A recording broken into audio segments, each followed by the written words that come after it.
কটা ঘুরবো? তোমার দাদা কাজে গেছে কতদিন হয়েছে, একটা টাকাও পাঠায় না। 100টা টাকা ধার দাও না, মেয়েটার একটু রথের মেলায় যাবো। হ্যাঁ ঠিক আছে বৌদি, নাও নাও নাও। ঠিক আছে, আমি পরে তোমারে দিয়ে দিবা। আরে ঠিক আছে বৌদি, কোনো ব্যাপার না, যাও। কটা ঘুরবো? এই নাও তোমার সেই 110 টাকা।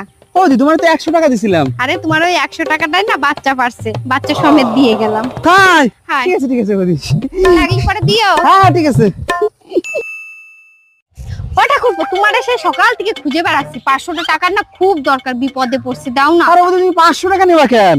এর 1000 টাকা নিয়ে যাও, কিন্তু বাচ্চার সময় ফেরত দিও, ঠিক আছে? আর বলতি দিবানি, চললাম। এই জন্যই টাকা পয়সা দিয়ে মানুষকে বিশ্বাস করতে নাই। এখন আমি কি বিপদে পড়ছি। ও বৌদি শোনো শোনো, তুমি সেই টাকাটা তো দিলে না আমার।